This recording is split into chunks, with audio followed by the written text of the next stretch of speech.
नमस्कार, स्वागत है आप सभी का रवि पी तिवारी ऑफिशियल पर। उम्मीद है कि बढ़िया होंगे और बहुत बढ़िया तरीके से ही आप मेरे साथ भूगोल की एनसीईआरटी का अध्ययन कर रहे होंगे, है ना। आइएगा आगे बढ़ता हूं, अगले टॉपिक की ओर आगे बढ़ते हैं बिना किसी देरी के। तीसरे टॉपिक की ओर, तीसरे चैप्टर की ओर हम बढ़ते हैं और जो तीसरा टॉपिक आपका इसमें दिया गया है, इस टॉपिक का नाम है पृथ्वी की गतियां। इस टॉपिक का नाम क्या है? पृथ्वी गति। और बहुत इंटरेस्टिंग ये टॉपिक है और मैं जितना इंटरेस्टिंग ये टॉपिक है उतने ही बेहतरीन तरीके से उतने ही बेहतरीन तरीके से मैं आपको ये टॉपिक समझाने चल रहा हूं। ठीक है, आइएगा बिना किसी देरी के प्रारंभ करते हैं। तो देखिए क्या लिखा है। जैसा कि आप जानते हैं कि पृथ्वी की गति दो प्रकार की होती है, घूर्णन एवं परिक्रमण। पृथ्वी की दो प्रकार की गतियां होती है। पृथ्वी की अगर मैं गति की बात करूं, मोशन ऑफ अर्थ अर्थात पृथ्वी की गति, तो याद रखना पृथ्वी की गति दो प्रकार की होती है। एक तो पृथ्वी अपने अक्ष पर घूर्णन करती है और अपने अक्ष के घूर्णन को ही घूर्णन गति कहा जाता है। इसी घूर्णन गति को परिभ्रमण गति भी कहा जाता है। परि मतलब चारों ओर, भ्रमण मतलब घूमना। अपने अक्ष के चारों ओर घूमने की गति को ही हम परिभ्रमण गति कहते हैं। और दूसरी गति जो होती है ये होती है परिक्रमण। दूसरी गति कौन सी है? तो इस गति का नाम होता है परिक्रमण गति। और परिक्रमण गति को ही अन्य नामों से भी जाना जाएगा। अभी आगे देखते हैं क्या कहता है। देखो, जैसा कि आप जानते हैं कि पृथ्वी की दो प्रकार की गति होती है। एक का नाम घूर्णन है और दूसरे का नाम परिक्रमण है। घूर्णन को हम रोटेशन कहते हैं और परिक्रमण को हम रेवोल्यूशन कहते हैं। पृथ्वी का अपने अक्ष पर घूमना घूर्णन है। जैसे मैंने पिछली क्लास में भी आपको बताया था कि पृथ्वी पर एक अक्ष होता है, जैसे पृथ्वी है। अगर ये पृथ्वी अपने अक्ष पर इस प्रकार से घूम रही है, तो पृथ्वी जब अपने अक्ष पर इस प्रकार से घूमती है तो पृथ्वी की इसी गति को हम किस नाम से जानते हैं? घूर्णन गति के नाम से जानते हैं। किस नाम से जानते हैं? तो इसी गति को हम कहते हैं ये पृथ्वी की घूर्णन गति है। ठीक है, सूर्य के चारों ओर एक स्थिर कक्षा में पृथ्वी की गति को हम परिक्रमण गति कहते हैं। आपने देखा होगा, आप मंदिर जाते हैं या शादी होती है तो पंडित जी कहते हैं वर और वधू खड़े हो जाइएगा, और जो अग्नि जलती है, जो मंडप होता है, कहते हैं कि मंडप के चारों ओर घूमिएगा, जो अग्नि जली उसके चारों ओर परिक्रमा कीजिएगा। तो हम बोलते हैं ना 7 परिक्रमा करना है। तो परिक्रमा का मतलब क्या है? पृथ्वी जब सूर्य की परिक्रमा करे तो इस गति को हम परिक्रमण गति कहते हैं, और जब पृथ्वी अपने अक्ष पर चारों ओर घूमे तो उस गति को हम घूर्णन गति कहते हैं। और घूर्णन गति का एक नाम और है परिभ्रमण गति। आइएगा आगे देखिएगा। पृथ्वी का अक्ष एक काल्पनिक रेखा है, ये बात पिछली कक्षा में भी हो चुकी है। इसके कक्षीय सतह से 66.5 डिग्री का कोण बनाती है। पृथ्वी अपने कक्षीय सतह से कितने डिग्री का कोण बनाती है? तो 66.5 डिग्री का कोण बनाती है। देखिएगा, ये पृथ्वी का कक्षीय समतल है और इस कक्षीय समतल से पृथ्वी जो कोण बनाएगी वो कितने डिग्री का बनाती है? वो बनाती है 66.5 डिग्री का। और इसी 66.5 डिग्री से होते हुए एक रेखा गुजर जाती है जिसे हम पृथ्वी का क्या कहते हैं? एक्सिस कहते हैं, अक्ष कहते हैं। याद रखना दो बात। अगर पूछे पृथ्वी अपने कक्षीय समतल से कितने डिग्री का कोण बनाती है, तो 66.5 डिग्री का कोण बनाती है। लेकिन अगर आपसे क्वेश्चन पूछे कि पृथ्वी के कक्षीय समतल का लंब कितने डिग्री पर बनता है, तो आप कहोगे 23.5 डिग्री का बनता है, या आप कहोगे पृथ्वी अपने अक्ष पर 23.5 डिग्री, सॉरी शायद मैं 33.5 बोल गया हूं, 23.5 डिग्री झुकी हुई है। ठीक है, तो 23.5 डिग्री झुकी हुई। दोनों बातें याद रखना। कक्षीय समतल से कितना कोण बनाती है? 66 डिग्री, 66.5 डिग्री का। और अपने अक्ष पर कितना झुकी हुई? तो आप कहेंगे 23.5 डिग्री। आगे देखिएगा क्या कहता है। वह समतल जो कक्षा के द्वारा बनाया जाता है उसे हम कक्षीय समतल कहते हैं। पृथ्वी सूर्य से प्रकाश प्राप्त करती है। पृथ्वी का आकार गोले के समान है, इसलिए एक समय में सिर्फ इसके एक ही भाग पर सूर्य की रोशनी प्राप्त होती है। जैसे मैं आपको कहूं कि ये जो कैमरा है ये सूर्य है और मैं क्या हूं? कौन हूं? मैं पृथ्वी हूं। तो जब प्रकाश आएगा तो मेरे आगे वाले भाग में आएगा, तो आगे वाले भाग में तो दिन हो जाएगा और पीछे वाले भाग में क्या हो जाएगी? रात। तो पृथ्वी चूंकि गोलाकार है, अगर आपसे कोई पूछे कि एक पृथ्वी के एक भाग में दिन और एक भाग में रात क्यों रहती है, तो आप कहेंगे क्योंकि पृथ्वी गोलाकार है। जब सूर्य का प्रकाश पृथ्वी की वह सतह जो सूर्य के सम्मुख रहेगी वहां पर दिन होगा, इसके विपरीत वाली सतह पर क्या हो जाएगी?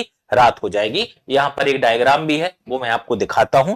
डायग्राम दे रखा है, यहां पर एक डायग्राम दे रखा है। जैसे यहां पर सूर्य है, यहां पर ये आपका कौन है? यहां पर सूर्य है, और सूर्य के द्वारा प्रकाश इतने ही भाग में आ रहा है, इतने ही भाग में सूर्य का प्रकाश पड़ रहा है। तो इस वाले भाग में क्या हो जाता है, दिन हो जाता है, और इसके बीच इसके पीछे वाली भाग में क्या हो जाएगी, इसके पीछे वाली भाग में, इसके विपरीत वाले भाग में रात हो जाएगी। तो एक साइड दिन हो जाएगा और दूसरी साइड क्या हो जाएगी, दूसरी साइड रात हो जाती है। आगे देखिएगा आगे क्या कहता है, सूर्य की ओर वाले भाग में दिन होता है, जबकि दूसरे भाग जो सूर्य से दूर होता है वहां क्या होती है, रात होती है। ग्लोब पर वह वृत्त जो दिन और रात को विभाजित करता है उसे हम प्रदीप्ति वृत्त कहते हैं। बड़ा इंपॉर्टेंट क्वेश्चन है, और एनसीईआरटी के द्वारा यह ऐसी परीक्षाएं जो बड़े बड़े आयोग के द्वारा होती हैं, है ना, उनमें सबसे ज्यादा पूछा गया प्रदीप्ति वृत्त किसे कहते हैं। तो पृथ्वी के एक भाग में दिन है और दूसरे भाग में रात है, तो दिन और रात का विभाजन जिस सर्कल के माध्यम से किया जाता है उस सर्कल को ही हम किस नाम से जानते हैं, प्रदीप्ति वृत्त के नाम से जानते हैं। सर्कल ऑफ इल्यूमिनेशन बोलते हैं, इमुलेशन, सर्कल ऑफ इल्यूमिनेशन बोला जाता है, याद रखना, इल्यूमिनेशन, सर्कल ऑफ इल्यूमिनेशन बोला जाता है किसे, प्रदीप्ति वृत्त को। तो अगर आपसे कोई पूछे प्रदीप्ति वृत्त क्या है, तो पृथ्वी पर एक ऐसा वृत्त, पृथ्वी पर एक ऐसी रेखा जो दिन और रात का वर्गीकरण करती हो, जिसके एक ओर दिन हो और दूसरी साइड रात हो, उस रेखा को या उस वृत्त को, उस सर्कल को ही हम प्रदीप्ति वृत्त कहते हैं। ठीक है, आगे देखिएगा आगे क्या कहता है, आगे समझने का प्रयास कीजिएगा। यह वृत्त अक्ष के साथ नहीं मिलता है, जैसा कि आप चित्र 3.2 में अक्ष, भाई अक्ष तो झुका हुआ है ना, और प्रदीप्ति वृत्त जो होगा वो सीधा होगा, एक साइड रात और एक साइड रात। ठीक है, एक साइड दिन और एक साइड क्या हो जाएगी, रात। ऐसा नहीं होगा, प्रदीप्ति वृत्त कभी भी याद रखिएगा अक्ष के समांतर नहीं होगा या अक्ष के समान नहीं होगा, बल्कि कैसा होगा, बल्कि लंबवत होगा। एक पूरे भाग में इसके दिन होगा और एक पूरे भाग में इसके क्या हो जाएगी, रात हो जाएगी। याद रखना इस पॉइंट को। पृथ्वी अपने अक्ष पर एक चक्कर करने में कितना समय लेती है, 24 घंटे का समय लेती है। घूर्णन के समय काल को पृथ्वी दिन कहा जाता है, यह पृथ्वी की दैनिक गति है। मतलब क्या है, कहने का मतलब यह है कि जो ये घूर्णन गति है, घूर्णन गति पृथ्वी एक दिन में पूरा करती है, और एक दिन बराबर कितना, 24 घंटे। एक दिन बराबर 24 घंटे, इसलिए इस गति को एक नाम और दे दिया गया, और इस गति को एक नाम दे दिया गया दैनिक गति। क्या नाम दे दिया, दैनिक गति। यहां पर अगर मैं आपसे क्वेश्चन पूछूं कि पृथ्वी की किस गति के कारण दिन और रात होते हैं, तो दैनिक गति के कारण होते हैं। कितने दिन होगा, 12 घंटे का, और रात होगी कितने घंटे की, रात होगी 12 घंटे की। इसी को एक और नाम दे दिया गया पृथ्वी दिन, इसी को एक नाम दे दिया गया पृथ्वी दिन। अगर आपसे पूछा जाए पृथ्वी दिन किस गति के कारण होता है, तो याद रखना कि पृथ्वी दिन जो है वो घूर्णन गति कारण होता है। किसके कारण, घूर्णन गति कारण होता है पृथ्वी दिन। और पृथ्वी दिन होता कितने समय का है, 24 घंटे का होता है, जिसमें 12 घंटे की रात और 12 घंटे का दिन होगा। ठीक है, आगे बढ़ रहा हूं इसके, आइएगा।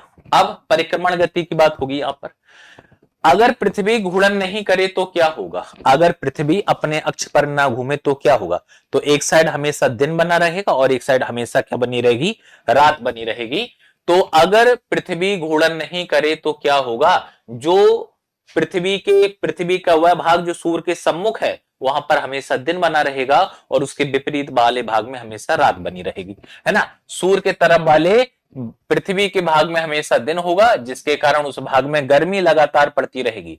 दूसरे भाग में हमेशा अंधेरा रहेगा एवं पूरे समय ठंड पड़ती रहेगी। इस तरह की अवस्था में जीवन संभव नहीं हो पाएगा। तो हम ये भी कह सकते हैं कि पृथ्वी अगर अपने अक्ष पर घूर्णन नहीं करेगी तो दिन और रात नहीं होंगे, मौसम में परिवर्तन नहीं हो पाएंगे, एक जगह अधिक गर्मी रहेगी, दूसरी जगह अधिक ठंडी रहेगी, जिसके कारण जीवन संभव नहीं हो पाएगा। आइएगा, पृथ्वी की दूसरी गति जो सूर्य के चारों ओर कक्षा में होती है उसे हम परिक्रमण गति कहते हैं। इसी को हम क्या कहते हैं, परिक्रमण गति। और परिक्रमण गति यानी ये सूर्य है, पृथ्वी इसके चारों ओर घूम रही है, और पृथ्वी को सूर्य के चारों ओर घूमने में जो समय लगता है उसी को हम परिक्रमण काल कहते हैं। पहले चैप्टर में मैंने आपको बताया था परिक्रमण काल क्या है। कोई सूर्य है, सूर्य के चारों ओर कोई ग्रह अगर चक्कर लगाता है तो चक्कर लगाने में लगे समय को हम परिक्रमण काल कहते हैं। या इसी को आप ऐसे कहिएगा, परिक्रमा करने में लगे समय को हम क्या कहते हैं, परिक्रमण काल कहते हैं। और पृथ्वी का जो परिक्रमण काल है वो 1 वर्ष या 365 सही 1/4 दिन है ना। हम लोग 1 वर्ष 365 दिन का मानते हैं तथा सुविधा के लिए 6 घंटे को इसमें नहीं जोड़ते हैं, है ना। अगर मैं आपसे इसको ऐसे समझाऊं कि जो पृथ्वी की घूर्णन गति है, पृथ्वी की जो परिक्रमण गति है, ये परिक्रमण गति कितने वर्ष की होती है? 1 वर्ष की होती है। और 1 वर्ष कितने समय का होता है? तो आप कहेंगे 365 सही 1/4 दिन का होता है। क्या मैं इसको 365 सही 1/4 दिन को 365 दिन प्लस 6 घंटे नहीं लिख सकता हूं? बिल्कुल लिख सकते हैं सर। भाई दिन 24 घंटे का होता है और 24 का 1/4 कितना हो गया? 6। लेकिन हम अपनी सुविधा के अनुसार 1 वर्ष मानते कितने का है? तो अपनी सुविधा के अनुसार हम 1 वर्ष जो है वो 365 दिन का ही मानते हैं।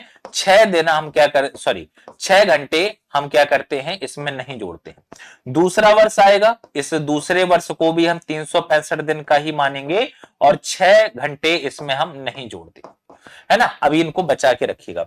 तीसरा वर्ष जो होगा, तीसरा वर्ष ये भी कितने समय का होगा? ये भी 365 दिन का होगा और इसमें भी हम 6 घंटे नहीं जोड़ेंगे। सेव करके रखिए। और जैसे ही चौथा वर्ष आएगा तो हम इसमें क्या करेंगे? 365 दिन तो ये हैं ही, साथ ही साथ 6 घंटे हैं। 6 6 12 6 18 6 24, तो 3 साल के जो 6 घंटे बच रहे थे, अर्थात 3 साल के जो 18 घंटे हैं, इन 18 घंटे को हमने क्या किया? इन 18 घंटे को इस 6 घंटे में जोड़ दिया। इन 18 घंटे को इन 6 घंटों में जोड़ दिया तो ये कितना हो गया? ये 1 दिन हो गया। और फिर 1 दिन ये चौथे वर्ष में जोड़ दिया जाएगा तो जो चौथा वर्ष है वो 366 दिन का हो जाएगा। इसी को आप लीप वर्ष या इसी को आप क्या कहते हैं? अधिवर्ष कहेंगे। ठीक है, अब समझिएगा। चूंकि परिक्रमा, पृथ्वी को सूर्य की परिक्रमा करने में 1 वर्ष का समय लगता है, 1 वर्ष में पृथ्वी सूर्य की परिक्रमा करती है, इसलिए इस परिक्रमण गति को एक और नाम दिया जाता है। इस परिक्रमण गति को एक और नाम दिया जाता है और इसको नाम दिया जाता है क्या? वार्षिक गति। इसको एक और नाम दिया जाएगा और उसको नाम क्या दिया जाएगा? इसको नाम दे दिया जाएगा वार्षिक गति। ठीक है, तो अगर कोई पूछे पृथ्वी की वार्षिक गति कौन सी है, आप कहोगे परिक्रमण गति। पृथ्वी की दैनिक गति कौन सी है, आप कहोगे घूर्णन गति। ठीक है, अब देखिएगा एनसीईआरटी क्या कहता है। यहां तक मेरी बात हुई थी कि 6 घंटे को इसमें नहीं जोड़ते हैं। अब देखिएगा आगे यही कह रहा है, 4 वर्षों में प्रत्येक वर्ष के बचे हुए 6 घंटे मिलाकर 1 दिन यानी 24 घंटे के बराबर हो जाते हैं। इसके अतिरिक्त दिन को फरवरी के महीने में जोड़ा जाता है। इस प्रकार प्रत्येक चौथे वर्ष यानी फरवरी माह जो है वो 28 के बदले 29 दिन का होता है। ऐसा वर्ष जिसमें 366 दिन होते हैं उसे हम लीप वर्ष कहते हैं।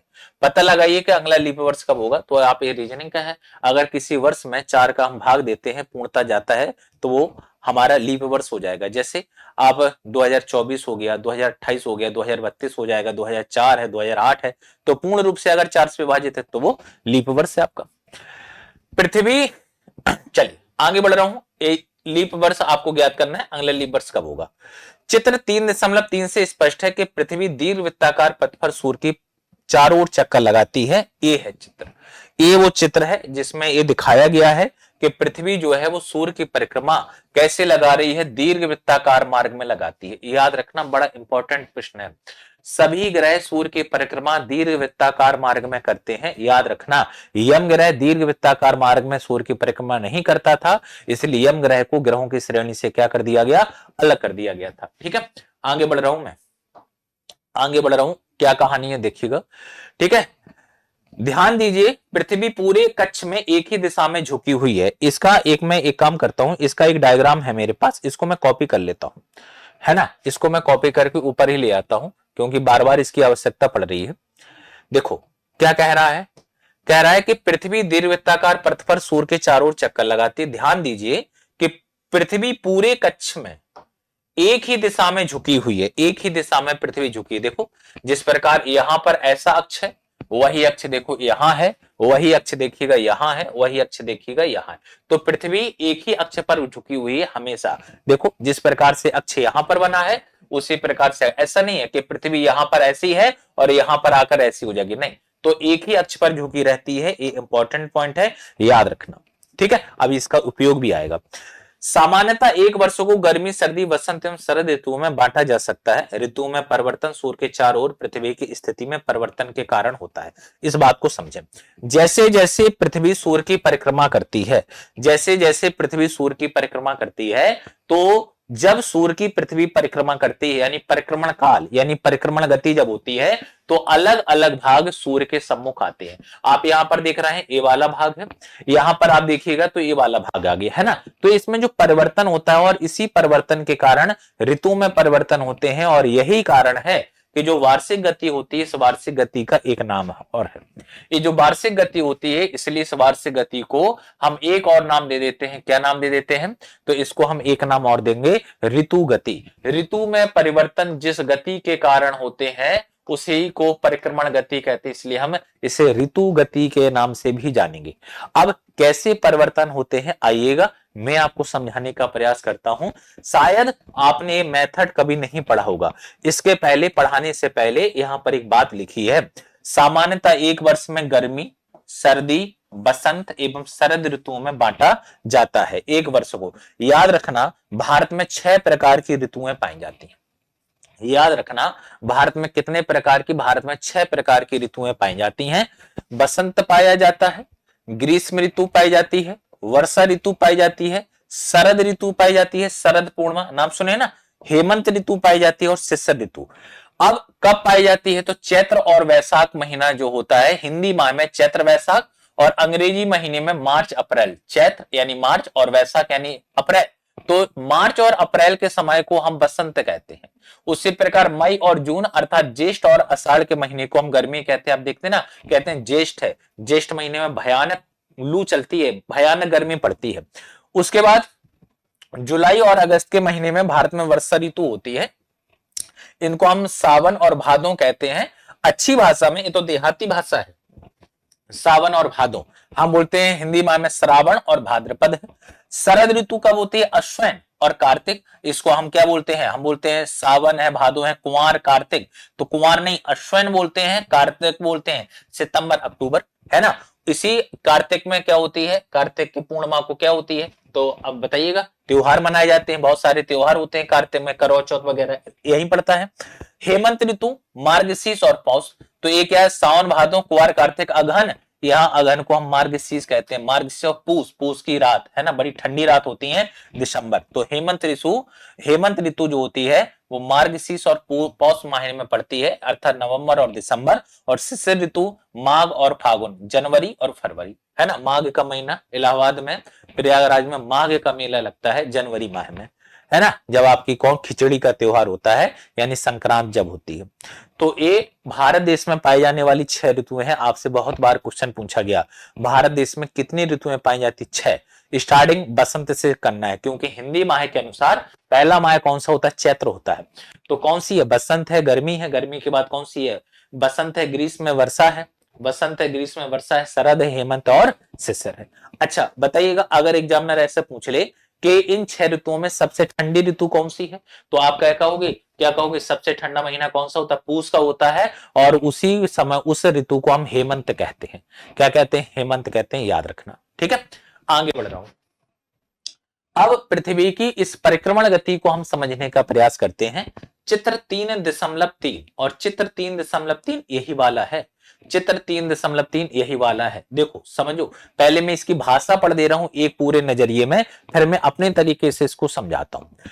चित्र 3.3 में आप देख सकते हैं कि 21 जून को उत्तरी गोलार्ध सूर्य की तरफ झुका हुआ है। देख लो भाई, 21 जून को, 21 जून है, 21 जून को उत्तरी ध्रुव, उत्तरी गोलार्ध मतलब ये वाला, यहां से ये वाला उत्तरी गोलार्ध, ये वाला दक्षिणी। तो उत्तरी गोलार्ध कह रहा है सूर्य की ओर झुका हुआ है, इसलिए उत्तरी गोलार्ध में गर्मी का महीना रहेगा। और इसके विपरीत दक्षिणी गोलार्ध में कौन सा महीना रहेगा, या कौन सा समय रहेगा, या कौन सी ऋतु रहेगी? तो सर्दी की रहेगी। आप एक बात हमेशा याद रखना, एक सिक्के के 2 पहलू हैं। एक अगर उत्तरी गोलार्ध है तो दूसरा दक्षिणी गोलार्ध है। अगर उत्तरी गोलार्ध में गर्मी है तो दक्षिणी गोलार्ध में क्या है? तो दक्षिणी गोलार्ध में सर्दी है, हमेशा याद रखना। ठीक है, अब यहां 21 जून को सूर्य जो है वो पृथ्वी पर पड़ रहा है, और पृथ्वी का कौन सा भाग सूर्य की ओर झुका हुआ है?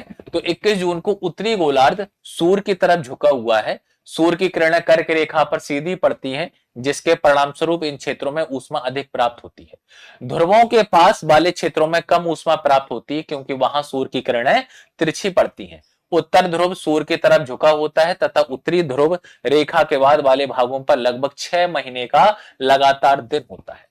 इस कॉन्सेप्ट को मैं अभी बाद में समझाऊंगा आपको, ठीक है। चूंकि उत्तरी गोलार्ध के बहुत बड़े भाग में सूर्य की रोशनी प्राप्त होती है, इसलिए विषुवत के उत्तरी भाग में गर्मी का मौसम होता है। 21 जून को इन क्षेत्रों में सबसे लंबा दिन तथा सबसे छोटी रात होती है।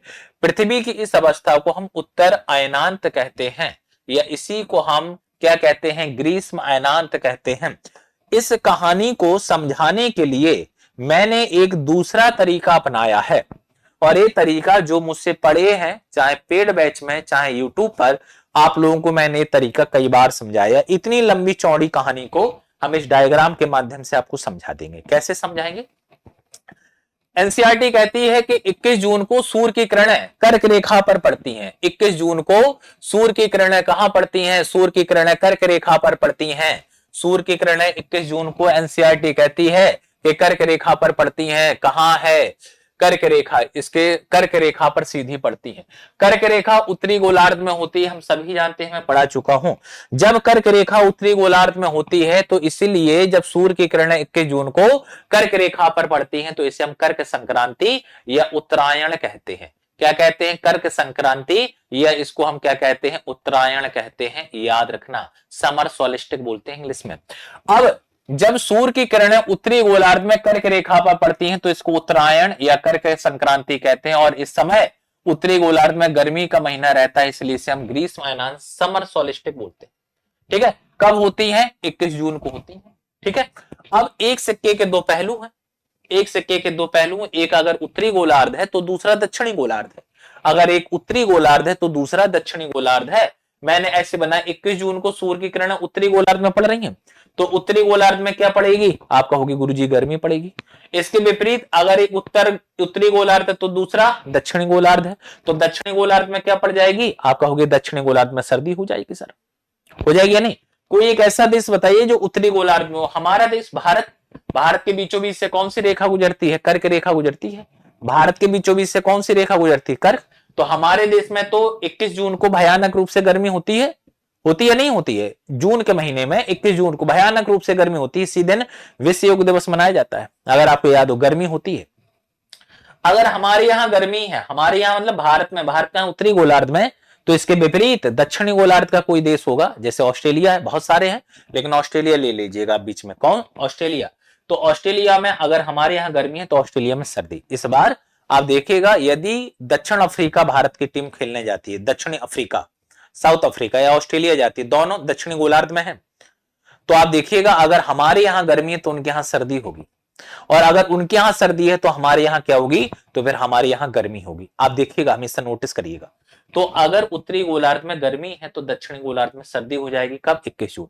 अब एक सिक्के के दो पहलू हैं, एक दिन है और रात। और हम सभी जानते हैं कि गुरुजी डे और नाइट मिलाकर कितने घंटे के होते हैं? 24 आवर्स के होते हैं। 12 घंटे का दिन होता है और 12 घंटे की क्या होती है? 12 घंटे की रात होती है। दोनों का योग 24 घंटे हो जाता है। गर्मियों के क्या बड़े होते हैं? खुद कह रहा है एनसीईआरटी। 21 जून को इन क्षेत्रों में सबसे लंबा दिन, सबसे लंबा दिन मतलब दिन की अवधि बड़ी। अगर दिन की अवधि क्या है? अगर दिन की अवधि अधिक है, दिन की अवधि अगर लंबी है तो अपने आप याद रखना, रात की अवधि क्या हो जाएगी? रात की अवधि छोटी हो जाएगी। अगर दिन लंबा है तो रात छोटी हो जाएगी। अगर मैं कह रहा हूं कि दिन अगर 13 घंटे का है तो रात अपने आप 11 घंटे की हो जाएगी। दोनों का एक 24। वहीं सर्दियों में क्या होगा? इसके विपरीत। सर्दियों के हमेशा याद रखिएगा, सर्दियों की रातें 5 बजे ही घर से निकलना बंद हो जाते हैं। सर्दियों में लोग बाग इस समय तक, सॉरी 8-9 बजे तक तो लोग बाग सो जाते हैं। तो दिन की लंबाई यहां पर सर्दियों में कम होती है। 9-10 बजे सूर्योदय होता है, 5 बजे अस्त हो जाता है। और रात जो होती है, रातों की लंबाई अधिक होती है। जस्ट विपरीत, एक सिक्के के दो पहलू, और दोनों याद रखना, दोनों एक दूसरे के क्या है? दोनों एक दूसरे के विपरीत है। बात समझ में आई? तो आप ऐसे समझो इसको, जो एनसीईआरटी ने लिखा है। अब यही इसका विपरीत लिख दिया है नीचे। देखो क्या कह रहा है? कह रहा है 22 दिसंबर को दक्षिणी ध्रुव के सूर्य की ओर झुके होने के कारण मकर रेखा पर सूर्य की किरणें सीधी पड़ती हैं। जब मकर रेखा पर सूर्य की किरणें पड़ेंगी तो इसे हम क्या कहेंगे, इसको हम कहते हैं मकर संक्रांति। अब आप ये नहीं कह सकते हो कि सर मकर संक्रांति तो 24 जनवरी को होती है, वो ज्योतिष की मकर संक्रांति होती है, जब सूर्य कर्क राशि से मकर राशि में जाता है। यहाँ पर भूगोल और ज्योतिष अलग अलग है, ठीक है। तो जब सूर्य की किरणें 22 दिसंबर को मकर रेखा पड़ेंगी तो इसे हम मकर संक्रांति कहते हैं। और मकर रेखा दक्षिणी गोलार्ध में, इसलिए हम इसको एक और नाम से जानते हैं, दक्षिणायन के नाम से जानते हैं। कब होता है, कब होता है, तो देखिए लिखा है 22 दिसंबर को होता है। चूंकि सूर्य की किरणें मकर रेखा पर लंबवत पड़ती हैं, इसलिए दक्षिणी गोलार्ध के बहुत बड़े भाग में प्रकाश प्राप्त होता है, इसलिए दक्षिणी गोलार्ध में लंबे दिन तथा छोटी रातें, ग्रीष्म ऋतु रहेगी। इसके ठीक विपरीत स्थिति उत्तरी गोलार्ध में होती है। दिन की इस अवस्था को हम क्या कहते हैं, पृथ्वी की इस अवस्था को हम दक्षिणायन कहते हैं, विंटर सोलिस्टिक बोलते हैं। कि आप जानते हैं कि ऑस्ट्रेलिया में ग्रीष्म ऋतु में क्रिसमस का पर्व मनाया जाता है? बिल्कुल मनाया जाता है। कैसे मनाया जाएगा, मैं हूं ना समझाने के लिए। आओ पहले इसको देख लो। 22 दिसंबर को सूर्य की किरणें दक्षिणी गोलार्ध में है, इसे हम दक्षिणायन कहेंगे, मकर संक्रांति कहेंगे। एक सिक्के के दो पहलू जैसे यहां समझे थे। 22 दिसंबर को सूर्य की किरणें मकर रेखा पर पड़ रही हैं, मकर रेखा दक्षिणी गोलार्ध में, तो दक्षिण में गर्मी, इसके विपरीत उत्तर में सर्दी। कौन सा देश है दक्षिण में? ऑस्ट्रेलिया। उत्तर में कौन सा देश है? भारत। तो बताओ, जब सूर्य की किरणें दक्षिणी गोलार्ध में पड़ रही हैं तो दक्षिणी गोलार्ध में गर्मी होगी, और गर्मियों के दिन क्या होते हैं? बड़े। और रात क्या होती है? रात होती है छोटी। और सर्दी, भारत में सर्दी, हमारे यहाँ दिसंबर का महीना, आपके यहाँ, हमारे यहाँ भारत देश में दिसंबर के महीने में आप बताइएगा ठंड होती है या गर्मी होती है? तो आप कहोगे ठंड होती है, सर्दी। और सर्दियों के दिन क्या होते हैं? छोटे। और रातें क्या होती हैं? रातें होती हैं लंबी। दिन क्या होते हैं? दिन होते हैं छोटे, और रातें क्या होती हैं? रातें हो जाएंगी लंबी। बात समझ में आ गई? जस्ट विपरीत है, ठीक है। आइएगा आगे मैं समझा रहा हूं, एनसीईआरटी को लेकर आगे बढ़ता हूं। अब आगे क्या कह रहा है, ठीक है, यहां पर कुछ और कह रहा है। 21 मार्च एवं 23 सितंबर को सूर्य की किरणें विषुवत वृत्त पर सीधी पड़ती हैं। इस अवस्था में कोई भी ध्रुव सूर्य की ओर नहीं झुकता है। देखो जैसे इसमें दिखाया गया है, जैसे इसमें आपको दिखाया गया है, यहां सीधा है, सूर्य की किरणें बिल्कुल सीधी पड़ेंगी, किस पर? विषुवत रेखा पर, विषुव। यहां पर भी सूर्य की किरणें सीधी पड़ेंगी, किस पर? विषुव रेखा पर, यानी विषुवत रेखा पर। तो इसको हम विषुव कहते हैं। दो विषुव होते हैं, एक बसंत, मार्च के महीने को हम बसंत कहते हैं, और सितंबर के महीने को हम शरद कहते हैं। सितंबर के माह को हम क्या कहते हैं? तो सितंबर के माह को हम शरद कहते हैं। देखिएगा सितंबर, और सितंबर के महीने में क्या है? शरद है, शरद। तो सितंबर के महीने को शरद कहते हैं। तो एक हो गया बसंत विषुव और एक हो गया शरद विषुव। इस किताब को बस पढ़िएगा, मैं दूसरा तरीके से आपको समझाऊंगा। इसलिए पूरी पृथ्वी पर दिन एवं रात बराबर होते हैं, इसे विषुव कहा जाता है। पूरे वर्ष में केवल 2 ही दिन ऐसे हैं जब दिन और रात की अवधि एक समान होती है। 12 घंटे का दिन और 12 घंटे की रात होती है। और वो कब होता है? तो याद रखना, वो कंडीशन कब घटित होती है? वो कंडीशन केवल 2 डेट में घटित होती है, 21 मार्च को और 23 सितंबर को। 23 सितंबर को उत्तरी गोलार्ध में शरद ऋतु होती है, ठीक है, जबकि दक्षिणी गोलार्ध में बसंत ऋतु। भाई एक सिक्के के दोनों विपरीत है ना, एक सिक्के के विपरीत है। यहां पर आप एक काम करो, इसको 3-3 भागों में बांट लो। ये 3 और ये 3 एक दूसरे के अपोजिट है। अगर उत्तर में बसंत है तो दक्षिण में शरद है, अगर उत्तर में ग्रीष्म है तो दक्षिण में शीत है, हेमंत है, अगर यहां पर वर्षा है तो यहां पर शिशिर, एक दूसरे के विपरीत है। अब मैं कहूं अगर दक्षिण में बसंत है तो आप कहोगे उत्तर में शरद है ना। तो जैसे मैं कहूं कि 22 सितंबर को हमारे यहाँ क्या है? शरद है, ठंडी ठंडी, हल्की ठंडी रहेगी, और वहां हल्की गर्मी प्रारंभ हो जाएगी, ठीक है। तो ये कह रहा है कि 23 सितंबर को उत्तरी गोलार्ध में शरद ऋतु होती है, जबकि दक्षिणी गोलार्ध में बसंत। विपरीत है। 21 मार्च की स्थिति इसकी विपरीत होती है, उत्तरी गोलार्ध में बसंत होगा और दक्षिणी गोलार्ध में समय शरद हो जाएगा। इसको मैं दूसरी तरीके से आपको समझाता हूं, इसको मैं आपको दूसरी तरीके से और बहुत अच्छे तरीके से समझाने का प्रयास कर रहा हूं। यह हमारी पृथ्वी है, यह हमारी पृथ्वी है, समझना। वर्ष में एक बार ऐसा होता है जब सूर्य की किरणें मकर रेखा पर पड़ती हैं, और अभी अभी मैंने आपको बताया सूर्य की किरणें मकर रेखा पर 22 दिसंबर को पड़ती हैं। सूर्य की किरणें मकर रेखा पर 22 दिसंबर को पड़ती हैं। अब सूर्य की किरणें धीरे धीरे धीरे धीरे उत्तर ध्रुव की ओर बढ़ेंगी। कहां तक जाएंगी? कर्क रेखा की ओर। याद करिएगा दूसरा चैप्टर, सूर्य की किरणें वर्ष में एक बार कर्क रेखा पर सीधी पड़ेंगी और एक बार मकर रेखा पर सीधी पड़ेंगी। चैप्टर नंबर 2 अक्षांश एवं देशांतर। इसके पिछला वाला चैप्टर है ना। तो 22 दिसंबर अब सूर्य की किरणें सीधे सीधे धीरे धीरे उत्तरी गोलार्ध की ओर बढ़ेंगी। कहां तक जाएंगी? कर्क रेखा तक। क्यों जाएंगी? क्योंकि कर्क रेखा का मान 23.5 डिग्री एन है और पृथ्वी अपने अक्ष पर कितना डिग्री झुकी हुई है? 23.5 डिग्री। इसलिए या तो 23.5 डिग्री उत्तर तक जा सकते हैं या 23.5 डिग्री दक्षिण तक। दिसंबर के बाद जनवरी में सूर्य की किरणें यहां, फरवरी में सूर्य की किरणें यहां और मार्च के महीने में 21 मार्च को सूर्य की किरणें विषुवत रेखा पर आ जाएंगी। 21 मार्च को सूर्य की किरणें कहां गई? विषुवत रेखा पर। और 21 मार्च को जब सूर्य की किरणें विषुवत रेखा पर आ गई तो 21 मार्च की इस घटना को हमने नाम दे दिया वसंत विषुव। क्या नाम दे दिया? वसंत विषुव। जितना विषुवत रेखा बिल्कुल बीचों बीच है, जितनी ऊष्मा उत्तरी गोलार्ध को प्राप्त होगी उतनी ही ऊष्मा दक्षिणी गोलार्ध को भी प्राप्त होगी।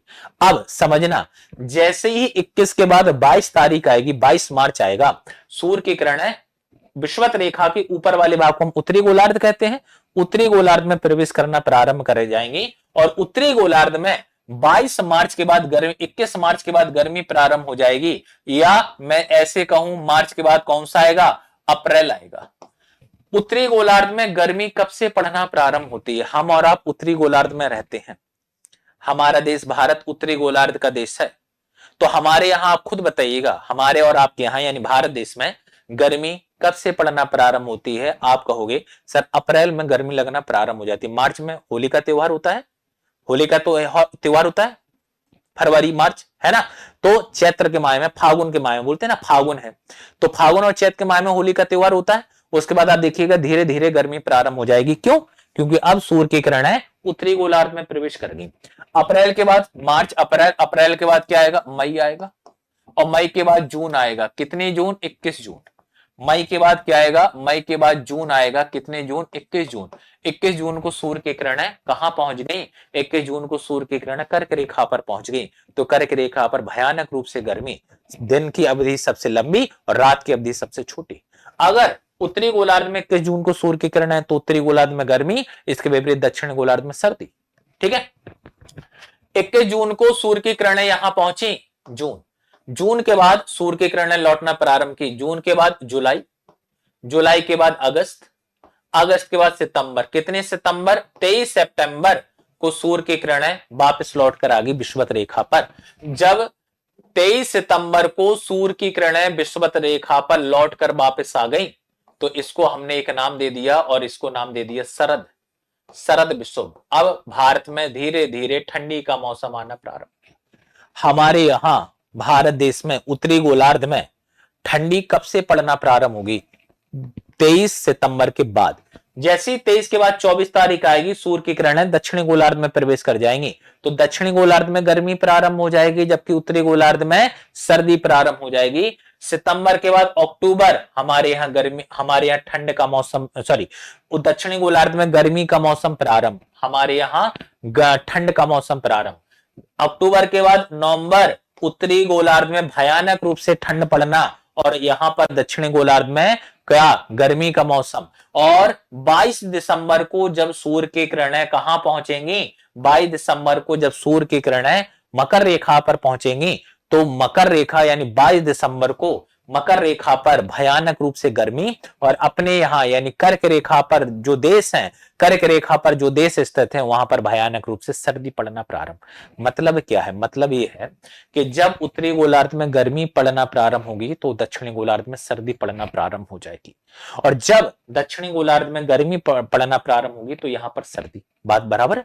तो हम उत्तरी गोलार्ध में गर्मी कब से पड़ना प्रारंभ होगी? उत्तरी गोलार्ध में 21 मार्च के बाद गर्मी रहेगी। 21 मार्च से लेकर कहां तक? 22 सितंबर। याद रखना, उत्तरी गोलार्ध में गर्मी कब रहेगी? उत्तरी गोलार्ध में गर्मी अगर आपसे पूछी जाए ग्रीष्म ऋतु कब तक रहेगी तो आप क्या कहोगे? 22 मार्च से लेकर कहां तक सर? 22 मार्च से लेकर कब तक? 22 सितंबर तक। अगर उत्तरी गोलार्ध में इस समय गर्मी है तो इसी समय दक्षिणी गोलार्ध में क्या रहेगी इस समय? तो आप कहोगे इस समय दक्षिणी गोलार्ध में सर सर्दी रहेगी। बोलो हाँ या ना? हाँ सर, बिल्कुल सही कह रहे हैं। अब इसके विपरीत देखो, दक्षिणी गोलार्ध में दक्षिणी गोलार्ध में गर्मी कब से पड़ना प्रारंभ होगी? दक्षिणी गोलार्ध में जब सूर्य की किरणें दक्षिणी गोलार्ध में प्रवेश करें, कब से करेंगी? 23 तारीख के बाद। 24 सितंबर से लेकर कहां तक गर्मी रहेगी? तो 24 से लेकर कब तक? 20 मार्च तक, क्योंकि 21 मार्च को सूर्य की किरणें कहां पहुंच जाएंगी? विषुवत रेखा पर। अब इस समय दक्षिणी गोलार्ध में क्या है? गर्मी है। तो इसी समय उत्तरी गोलार्ध में क्या होगी? इसी समय उत्तरी गोलार्ध में सर्दी पड़ना प्रारंभ हो जाएगी। इसी समय दक्षिणी गोलार्ध में क्या पड़ना हो जाएगी? सर्दी। आप देख लीजिएगा, उत्तरी गोलार्ध में सर्दी, हम भारत यानी उत्तरी गोलार्ध, हमारे यहां सर्दी पड़ना प्रारंभ होगी 24। अब देखो केवल 2 डेट मिस हैं। 21 मार्च आपको कहीं नहीं दिख रहा है, देखो ये 20 है, ये 22 है, 21 कहां गया? तो 21 को तो सूर्य की किरणें विषुवत रेखा पर है, दिन और रात बराबर विषुवत रेखा पर है, और इन दोनों दिनों ही क्या होते हैं? दिन बराबर रात बराबर 12 घंटे की। और एक डेट आपको और मिस दिख रही होगी, 23 सितंबर। देखो ये 22 है, और 22 के बाद ये सीधा 24 आ गया, 23 कहां गई? तो 23 तारीख ये है, 23 सितंबर को शरद विषुव है। बात समझ में आ गई? तो जब उत्तरी गोलार्ध में गर्मी पड़ना प्रारंभ होगी तो दक्षिणी गोलार्ध में सर्दी पड़ना प्रारंभ होगी। बस इतना ही कॉन्सेप्ट है। अब यहां पर एक चीज और लिखा है, यहां पर एक चीज और लिखी है, सबसे नीचे एक पॉइंट और है। इस प्रकार स्पष्ट है कि पृथ्वी के घूर्णन एवं परिक्रमण के कारण दिन रात ऋतु में परिवर्तन होता है। ठीक है, मैंने कहा था कि एक पॉइंट है जिसको मैं छोड़ दे रहा हूं, बाद में आपको समझाऊंगा। ऑस्ट्रेलिया में ग्रीष्म ऋतु में क्रिसमस का त्योहार होता है, समझ गए भाई? 25 दिसंबर को होता है क्रिसमस, और 25 दिसंबर को सूर्य की किरणें कहां है? यहां है। 22, 23, 24, 25 यहां रहेंगी ना। सूर्य की किरणें कहां है? दक्षिण। तो दक्षिण में गर्मी, और हमारे यहां क्या? हमारे यहां सर्दी। तो हमारे यहां जो त्योहार गर्मी के महीने में है, इनके यहां सर्दी। हमारे यहां दिवाली अक्टूबर महीने में होती है, दिवाली अक्टूबर महीने में होती है। इस वर्ष कितने अक्टूबर को है? 20 अक्टूबर को है। अक्टूबर में सूर्य की किरणें कहां? यहां है। तो हमारे यहां सर्दी है, देखो अक्टूबर में। मार्च सितंबर से लेकर मार्च तक, सितंबर, अक्टूबर, नवंबर, दिसंबर, जनवरी, फरवरी, मार्च, दक्षिणी गोलार्ध में क्या है? सर्दी। तो हमारे यहां जो मौसम सर्दी में है, इनके यहां गर्मी। आपके यहां करवा चौथ हमारे और आपके यहां यानी उत्तरी गोलार्ध में करवा चौथ शरद के मौसम में होता है, अभी है ना, कुछ दिन पहले या बाद में, है ना, अक्टूबर महीने में है। तो हमारे यहां उस समय शरद है, उनके यहां कौन से? अगर हमारे यहां हल्की ठंडी, उनके यहां हल्की गर्मी प्रारंभ हो जाएगी। शरद का विपरीत क्या है? वसंत है, तो वहां वसंत का मौसम होगा। बस ऐसे याद रख लेना। यहां पर एक पॉइंट मुझसे मिस हो रहा है कि ध्रुवों पर 6 माह का दिन और 6 माह की रात होती है। कहीं पर लिखा है, हाँ, 6 महीने का लगातार दिन रहता है। अब इस वाले कॉन्सेप्ट को मैं आपको बहुत बेहतर तरीके से समझा रहा हूं, आप मेरी बात सुनना बस अच्छे से। 22 सितंबर को सूर्य की किरणें मकर रेखा पर होती हैं, तो मकर रेखा पर होंगी मतलब दक्षिणी गोलार्ध में पड़ेंगी। तो दक्षिणी गोलार्ध में दक्षिणी ध्रुव होगा, तो इस दक्षिणी ध्रुव पर क्या हो जाएगा? तो आप कहोगे इस दक्षिणी ध्रुव पर दिन हो जाएगा। और उत्तरी ध्रुव पर क्या होगा? तो इस समय उत्तरी ध्रुव पर, याद रखना, इस समय उत्तरी ध्रुव पर रात होगी। कब? उत्तरी ध्रुव पर रात होगी कब? 22 दिसंबर को, दिसंबर के महीने। अब दिसंबर से जनवरी, जनवरी से फरवरी, फरवरी से मार्च, मार्च से अप्रैल, अप्रैल से मई, मई से जून। 21 जून को जब सूर्य की किरणें कर्क रेखा पर पड़ने लगेंगी, तो अब जो उत्तर ध्रुव है, अब जो उत्तरी ध्रुव है, इस उत्तरी ध्रुव पर क्या होगा? दिन हो जाएगा। और ये जो नीचे वाला दक्षिणी ध्रुव है, तो इस दक्षिणी ध्रुव पर क्या हो जाएगी? आप कहोगे गुरुजी दक्षिणी ध्रुव पर रात हो जाएगी। यहां पर दक्षिणी ध्रुव पर क्या है? दिन, और यहां क्या है? रात। तो 6 महीने, अब फिर से 6 महीने के बाद स्थिति आ जाएगी, तो ध्रुवों पर 6 महीने का दिन और 6 महीने की रात होगी। लेकिन लेकिन लेकिन याद रखना मेरी बात, कंफ्यूज मत होना। मैंने यहां पर आपको लिखाया है दिन और रात किस गति के कारण होते हैं? दैनिक गति कारण, घूर्णन गति कारण दिन और रात होते हैं। लेकिन ध्रुवों पर दिन और रात जिस गति के कारण हो रहे हैं, ध्रुवों पर दिन और रात जिस गति के कारण हो रहे हैं, वो कौन सी गति है? वो परिक्रमण गति है। सूर्य जब पृथ्वी जब सूर्य के चारों ओर घूमेगी तब ये गति होती है परिक्रमण। तो ध्रुवों पर दिन और रात परिक्रमण गति कारण होते हैं। अब देखो कितने माह का? दिसंबर से जोड़े, दिसंबर से जनवरी 1, 2, 3, 4, 5, 6 जून तक। अब जून से जोड़ लीजिएगा, जून 1, जून के बाद जुलाई, जुलाई के बाद अगस्त, अगस्त के बाद सितंबर, सितंबर के बाद अक्टूबर, अक्टूबर के बाद नवंबर, नवंबर के बाद दिसंबर, 6 महीने। तो 6 महीने का दिन और 6 महीने का रात ध्रुवों पर होगा, लेकिन याद रखना ध्रुवों पर ही 6 महीने का दिन और 6 महीने की रात जो हो रही है वो पृथ्वी की परिक्रमण गति के कारण हो रही है। ठीक है, आइएगा आगे बढ़ते हैं। चैप्टर नंबर 4 जो है, ये टॉपिक जो है मानचित्र पर आधारित है और इस टॉपिक में बेसिक जानकारी मानचित्र से संबंधित जो भी है इनके बारे में बताया गया। आइएगा बिना किसी देरी के मैं प्रारंभ कर रहा हूं। ये इस यंत्र को क्या कहते हैं, अगर आप जानते हो तो जरूर कमेंट करके मुझे बताइएगा, आगे अभी इस पर बात होगी। चलिए, आप पिछले अध्याय में ग्लोब के बारे में पढ़ चुके हैं, इसके महत्व को हम जानते हैं। ग्लोब में अध्ययन की कुछ सीमाएं होती हैं। जब हम पूरी पृथ्वी का अध्ययन करना चाहते हैं तब ग्लोब हमारे लिए काफी साबित है ना, काफी ज्यादा मदद मिलती है। जब हम पूरी पृथ्वी का मतलब है जब हम सभी सातों महाद्वीपों का, महासागरों का और बड़े बड़े जो भी द्वीप हैं उनका जब हम अध्ययन करते हैं या जलधाराओं का जब हम अध्ययन करते हैं तो इसके लिए हमारे लिए ग्लोब सबसे महत्वपूर्ण साधन बन जाता है। सबसे महत्व उसका तभी बढ़ जाता है जब हम पूरे विश्व को उसके परिप्रेक्ष्य में लाते हैं। इसके बाद आगे क्या कह रहा है, लेकिन जब हम पृथ्वी के केवल एक भाग जैसे अपना देश, राज्य, अपना गांव, जिला, शहर, ठीक ना, अपने घर के बारे में जब भी हम अध्ययन करते हैं तो हम ग्लोब के आधार पर इन सभी का अध्ययन नहीं करते हैं। हम इनके अध्ययन को सुचारू रूप से कर सकें इसके लिए हम मानचित्रों का प्रयोग करते हैं। आप देखते हैं जब भी हम घर बनवाना चाहते हैं या हम घर बनवाते हैं तो कहते हैं ना कि यार एक पहले एक नक्शा पास कर लिया जाए, एक घर का नक्शा बना लिया जाए कि कहां पर वॉशरूम होगा, कहां पर मास्टर बेडरूम होगा या कहां पर किचन होगा, कहां पर अतिथियों के लिए हम घर बनाएंगे, कहां पर हमारा एक स्टडी रूम बनेगा। तो इन सभी को हम ग्लोब पर नहीं दिखा सकते हैं बल्कि इन सभी को हम दिखाने का प्रयास करेंगे कहां पर, मानचित्र। तो ग्लोब और मानचित्र में अंतर समझे। ग्लोब व्यापक चीजों को दिखाता है, महाद्वीपों को, महासागरों को, इन सभी को दिखाने के लिए, पूरी पृथ्वी को दिखाने के लिए हम ग्लोब का उपयोग करते हैं। जबकि एक छोटे भाग को, किसी देश को, राज्य को, उसके किसी शहर को, जिले को, नगर निगम को, गांव को, घर को दिखाने के लिए हम किसका उपयोग करते हैं, मानचित्र का। मानचित्र पृथ्वी की सतह या इसके एक भाग का पैमाने के माध्यम से चपटी सतह पर खींचा गया चित्र है। और अगर आप गौर से पढ़ेंगे तो मानचित्र में दो शब्द आपको दिखाई देंगे, मानचित्र, मानचित्र। मान का मतलब यहां पर मापक है, कोई पैमाना, कोई मापक या कोई पैमाने के आधार पर, किसी पैमाने के आधार पर यदि हम कोई चित्र खींचें, यदि किसी कोई पैमाना या किसी मापक के आधार पर हम कोई चित्र या डायग्राम खींचते हैं तो उसी को हम क्या कहते हैं, उसी को हम मानचित्र कहते हैं। ठीक है, तो मानचित्र पृथ्वी की सतह या इसके एक भाग का पैमाने के माध्यम से चपटी सतह पर खींचा गया चित्र है। गोलाकार वस्तु पर चपटी, लेकिन एक गोलाकार सतह को पूरी तरह से चपटा करना क्या है, असंभव है। कोई जैसे पृथ्वी गोल है उसके चपटी करना असंभव है। हम मान लेते हैं कि वो कैसा है, वो चपटा है, हम मान लेते हैं। मानचित्र हमारी विभिन्न जरूरतों के लिए आवश्यक है। कुछ मानचित्र एक छोटे क्षेत्र को, कुछ तथ्यों को दर्शाते हैं। दूसरे मानचित्र में एक बड़ी किताब की तरह तथ्य हो सकते हैं। जब बहुत से मानचित्रों को एक साथ रखा जाता है तब इसे हम क्या कहते हैं, तब इसे हम एटलस कहते हैं।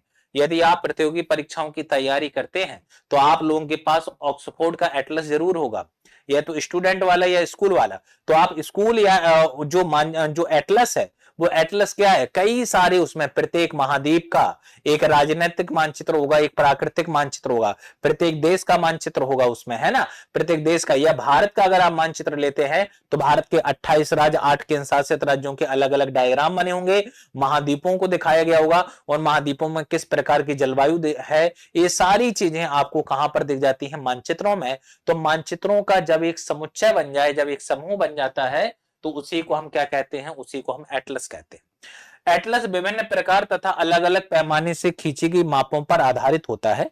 मानचित्र से ग्लोब की अपेक्षा हमें ज्यादा जानकारियां मिलती है, मतलब मानचित्र हमारे लिए महत्वपूर्ण है ग्लोब की अपेक्षा। मानचित्रों से एक ग्लोब की अपेक्षा हमें ज्यादा जानकारी प्राप्त होती है। मानचित्र विभिन्न प्रकार के होते हैं, इनमें से कुछ का वर्णन नीचे दिया गया है। आइएगा, तो 3 प्रकार के मानचित्र होते हैं। एक होता है भौतिक मानचित्र, भौतिक जिसको इंग्लिश में आप फिजिकल मैप बोलते हैं, जिसको इंग्लिश में आप क्या कहते हैं, इंग्लिश में आप कहते हैं फिजिकल मैप, फिजिकल मैप कहते हैं। ठीक है, देखो फिजिकल या इसी का एक नाम भौतिक है, या इसी का एक नाम प्राकृतिक मानचित्र भी है। इसी को हम प्राकृतिक मानचित्र भी कहते हैं। अगर आपके पास एटलस हो तो आप एटलस को खोलकर देखिएगा, सबसे ऊपर जहां पर पेज नंबर लिखा होगा ऊपर या नीचे, वहां पर जरूर लिखा होगा एशिया राजनीतिक मानचित्र, अफ्रीका राजनीतिक मानचित्र, एशिया प्राकृतिक मानचित्र या भौतिक मानचित्र। तो प्राकृतिक कहूं या भौतिक कहूं एक ही बात है, ठीक है। हमेशा याद रखना जो प्राकृतिक मानचित्र होगा उसमें प्रकृति से संबंधित चीजों को दर्शाया जाएगा, प्राकृतिक चीजों को दर्शाया जाएगा। प्राकृतिक क्या है सर? प्राकृतिक का मतलब पर्वत है, नदी है, कोई झील है, झील मानव निर्मित भी हो सकती है, झील है, घास का मैदान है, कोई ग्लेशियर है ना, रेखाएं हैं, कर्क रेखा, मकर रेखा, विषुवत रेखाएं। तो कर्क हालांकि रेखाएं हम राजनीतिक में भी दर्शा देते हैं। तो ऐसी चीजें जो प्राकृतिक हो, एकदम एक लाइन में याद रखना, ऐसी विषय वस्तु जो प्राकृतिक हो, ऐसी संरचनाएं जो प्राकृतिक हो, उन सभी संरचनाओं को हम भौतिक यानी फिजिकल अर्थात प्राकृतिक मानचित्र के अंतर्गत रखते हैं। पृथ्वी की प्राकृतिक आकृतियों जैसे पर्वत, पठार, मैदान, नदी, महासागर, है ना, उच्चावच, इन सभी को हम किसमें? भौतिक या उच्चावच मानचित्र के अंतर्गत रखते हैं। और ऐसा मानचित्र जिनमें सभी को दर्शाया जाए उसे हम प्राकृतिक, भौतिक, फिजिकल या फिर इसमें एक और नाम दे दिया गया उच्चावच। अलग अलग ऊंचाई संरचनाएं, जहां पर एक से अधिक ऊंचाई वाली संरचनाएं पाई जाती हैं या एक से अधिक ऊंचाई वाली संरचनाओं के समुच्चय को हम उच्चावच कहते हैं, ठीक है। आगे पढ़ाऊंगा मैं आपको भारत की जलवायु में उच्चावच क्या होता है, तुंगता क्या होती है, ये सारी चीजें।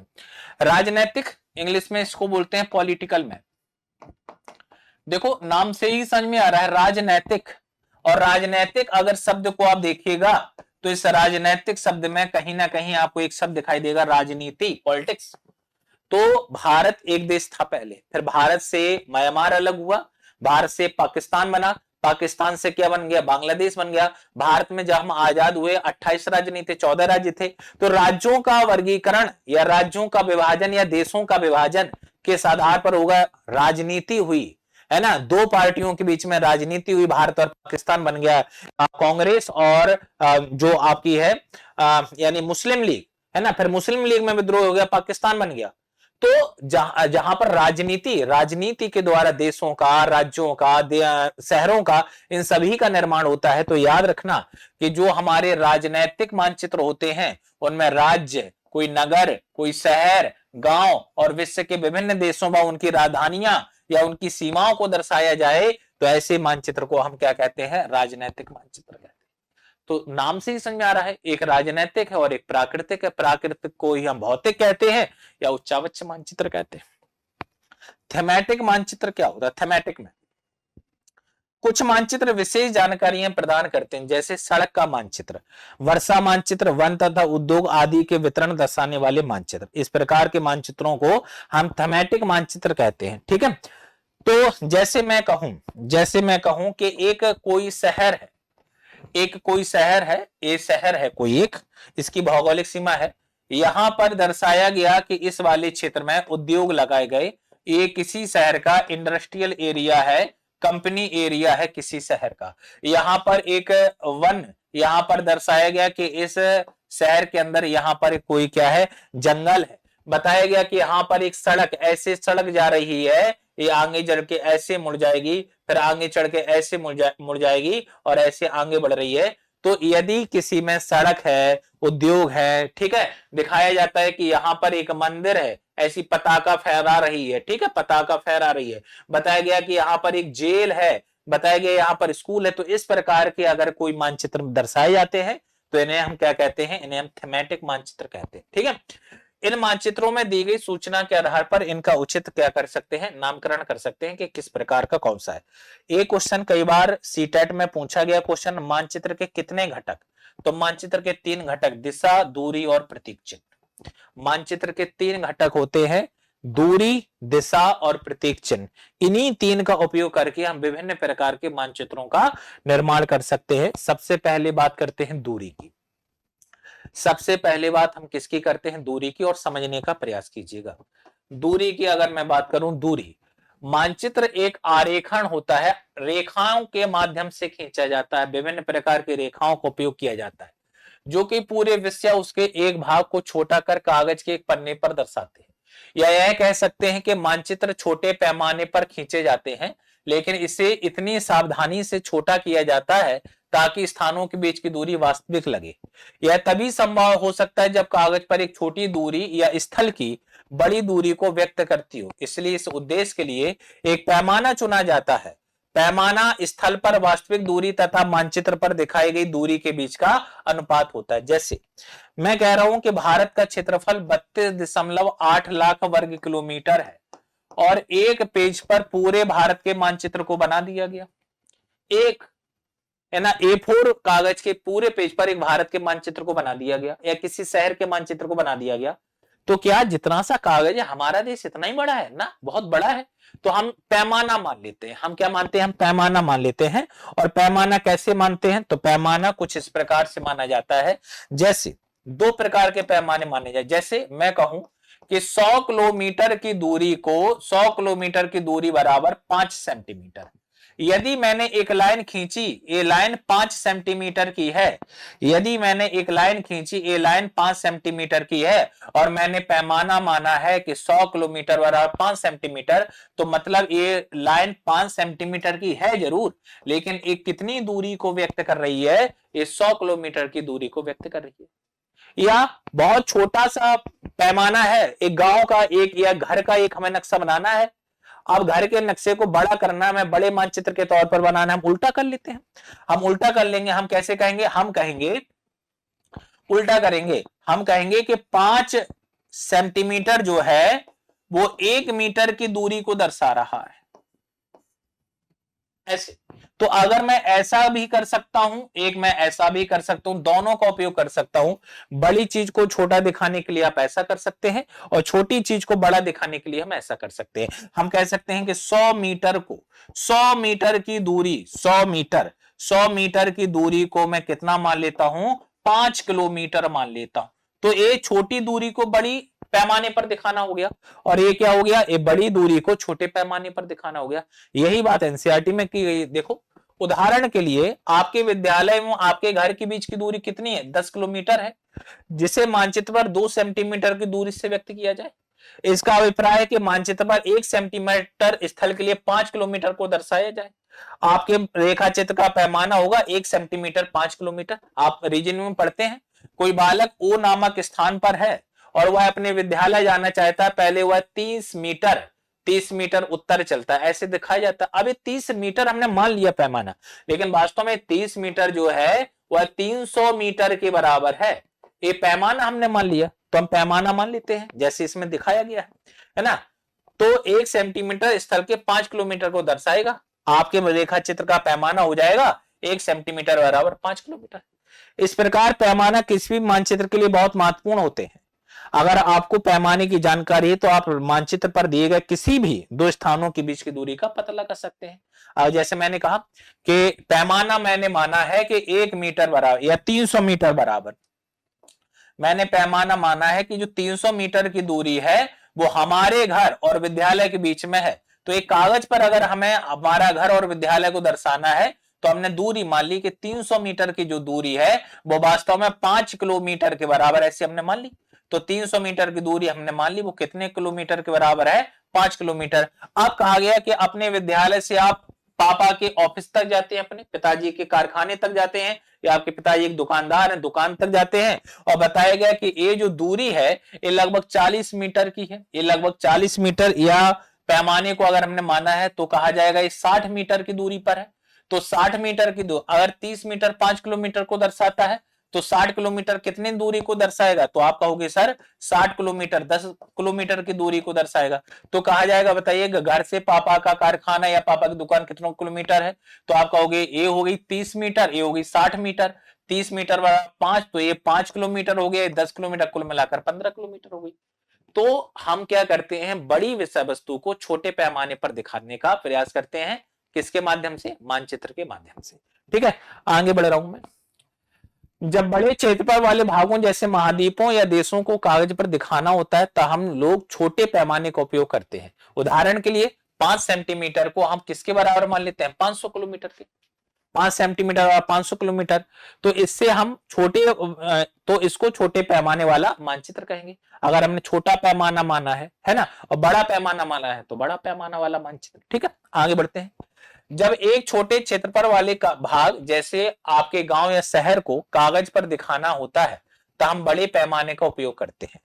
जैसे स्थल पर 500 मीटर की दूरी को मानचित्र पर 5 किलोमीटर दिखाना है तो ये बड़ा पैमाना हो गया भाई। 500 मीटर बराबर कितना, 5 सेंटीमीटर, तो इसको बड़ा पैमाना कहेंगे, हमें दूरी ज्यादा खींचनी है।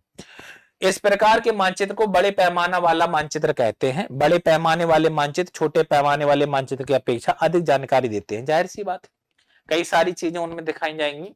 तो बड़े पैमाने वाले जो मानचित्र होंगे वह छोटे पैमाने वाले मानचित्र की अपेक्षा अधिक क्या करेंगे, जानकारी प्रदान करते हैं। बस आपको दो चीजें ध्यान देनी है, पैमाना मानना है।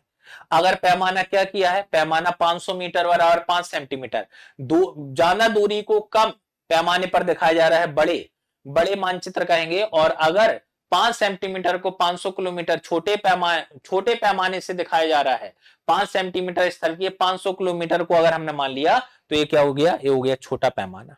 ठीक है, छोटा पैमाना वाला मानचित्र। ठीक है, कंफ्यूज मत होइएगा। बस जैसे यहां पर एक दिखाया गया, देखिएगा यहाँ पर एक मानचित्र दिखाया गया है। एक खेल का मैदान है, पेड़ है, सामुदायिक केंद्र है, ये पोस्ट ऑफिस है, दुकान है, विकास का घर है, शीला का घर है।